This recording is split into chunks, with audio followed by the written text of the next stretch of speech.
ସୁଦୂରରୁ ସଦର ଅପହଞ୍ଚ ଅଞ୍ଚଳର ସ୍ୱର ଉତ୍ସବ ମହୋତ୍ସବ ସଭା ସମିତି ସମାରୋହ ପ୍ରଗତି ଦୁର୍ଗତି ଏବଂ ସଂଗତିର ଅଭିବ୍ୟକ୍ତିକୁ ନେଇ ଆଞ୍ଚଳିକ ସମ୍ବାଦ ବିଭାଗ ପକ୍ଷରୁ ପ୍ରସ୍ତୁତ କରୁଛୁ ଜିଲ୍ଲା ହାଲଚାଲ।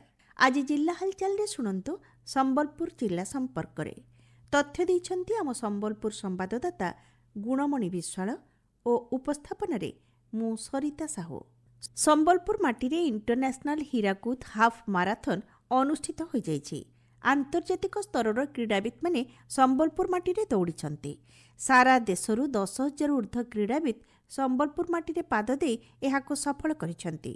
ଏହାସହ ଇଥିଓପିଆ, କେନିଆ, ନାଇଜେରିଆ ପରି ଦେଶରୁ 40 ଜଣ କ୍ରୀଡ଼ାବିତ୍ ହୀରାକୁଦ ଜଳଭଣ୍ଡାର ଲେଫ୍ଟ ଡାଇକ୍ରେ ଦୌଡ଼ି ନୂଆ କୀର୍ତ୍ତିମାନ ସ୍ଥାପନ କରିଛନ୍ତି।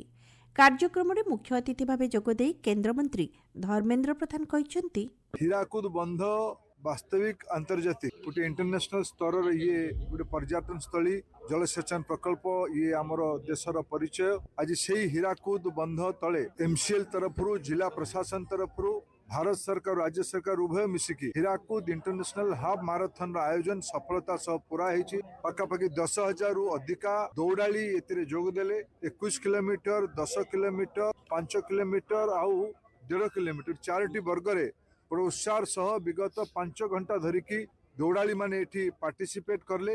ସମ୍ବଲପୁରରେ ଭାରତୀୟ ଶିଳ୍ପ ମହାସଂଘ ତରଫରୁ କୌଶଳ ବିକାଶ କେନ୍ଦ୍ର ଉଦ୍ଘାଟିତ ହୋଇଛି। କେନ୍ଦ୍ରମନ୍ତ୍ରୀ ଧର୍ମେନ୍ଦ୍ର ପ୍ରଧାନ ମୁଖ୍ୟ ଅତିଥି ଭାବେ ଯୋଗଦେଇ ଏହାକୁ ଉଦ୍ଘାଟନ କରିଥିଲେ।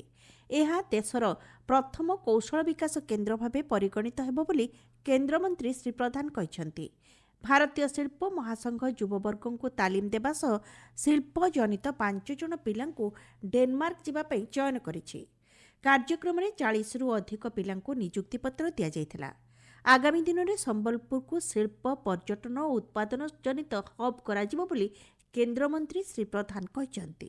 Textile, electronics, capital good manufacturing, tourism, service industry, food processing industry ये सब को करबा पई हेले आम जिल्ला रे JSW, आदित्य एल्युमिनियम, हिंडाल्को ये बलिया mines and mineral based industry हे जाय। एउडिको तार नेचुरल ग्रोथ करिवे। आज आवश्यकता अछि जोडा को न्यू एज इकोनॉमी बुझिन कहले पिला एठिकार पिला बाहर काम करतला घर को फेरला 5 कोटी टंका रेवेन्यू से तयारी कलानी ताकुडे हैंड होल्ड कले सी 100 कोटी टंका भी हबो। आमे संबलपुर जो शिल्पायन कथा भाबु मो मनरे कल्पना अछि। मु राज्य सरकार को अनुरोध करछि पुरे गोटे बड़ लैंड बैंक तयारी कर। लॉजिस्टिक दृष्टि संबलपुर गोटे प्रजुज्य जगह।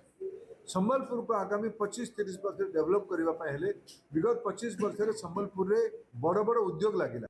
जिला परिषद सम्मेलन कक्ष दिशा बैठक अनुष्ठित हो जाइछि। केन्द्रमंत्री धर्मेन्द्र प्रधान अध्यक्षतार अनुष्ठित बैठक में पंचायतराज मंत्री रवि नायक, विधायक जयनारायण मिश्र, विधायक सुदर्शन हरिपाल समेत जिलापाल और अन्य वरिष्ठ अधिकारी माने शिक्षा, स्वास्थ्य, गमनागमन, RWSS, R&B और नियोजन उपरे आलोचना करथिले।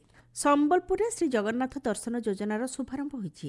ସମ୍ବଲପୁର ତପସ୍ୱିନୀ ହଲ୍ଠାରେ ଏକ ଭବ୍ୟ କାର୍ଯ୍ୟକ୍ରମରେ ତୀର୍ଥଯାତ୍ରା କରୁଥିବା ଯାତ୍ରୀ ଏକାଠି ହୋଇଥିବା ବେଳେ ଆଭାସୀ ମାଧ୍ୟମରେ ମୁଖ୍ୟମନ୍ତ୍ରୀ ଏହାକୁ ଉଦ୍ଘାଟନ କରିଥିଲେ।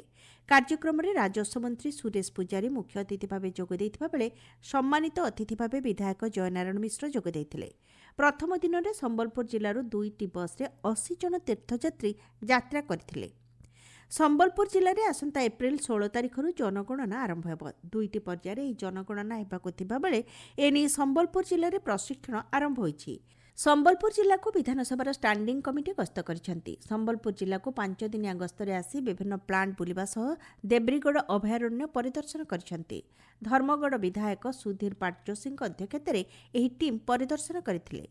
ସମ୍ବଲପୁର ଜିଲ୍ଲାରେ ଜିଲ୍ଲାପାଳଙ୍କ କାର୍ଯ୍ୟାଳୟସ୍ଥିତ ସର୍ବଶିକ୍ଷା ଅଭିଯାନ ସମ୍ମିଳନୀ କକ୍ଷଠାରେ ରାଜସ୍ୱ ଏବଂ ବିପର୍ଯ୍ୟୟ ପରିଚାଳନା ମନ୍ତ୍ରୀ ସୁରେଶ ପୂଜାରୀଙ୍କ ଅଧ୍ୟକ୍ଷତାରେ ରାଜସ୍ୱ ବିଭାଗୀୟ ସ୍ତରୀୟ ଏକ ସମୀକ୍ଷା ବୈଠକ ଅନୁଷ୍ଠିତ ହୋଇଯାଇଛି। ସମ୍ବଲପୁର PSD ପଡ଼ିଆରେ ଓଡ଼ିଶା ମିଶନ ଶକ୍ତି ବିଭାଗ ଆନୁକୂଲ୍ୟରେ ଜିଲ୍ଲାସ୍ତରୀୟ ସୁଭଦ୍ରା ଶକ୍ତି ମେଳା ଏବଂ କୃଷି ଓ କୃଷକ ସଶକ୍ତିକରଣ ବିଭାଗ ଏବଂ ମତ୍ସ୍ୟ ଓ ପ୍ରାଣୀ ସମ୍ପଦ ବିଭାଗର ମିଳିତ ଆନୁକୂଲ୍ୟରେ ଜିଲ୍ଲାସ୍ତରୀୟ କୃଷି ଯନ୍ତ୍ରପାତି ମେଳା 2026 ଉଦ୍ଘାଟିତ ହୋଇଯାଇଛି। ଜିଲ୍ଲା ହାଲଚାଲ ଆଜି ପାଇଁ ଏତିକି।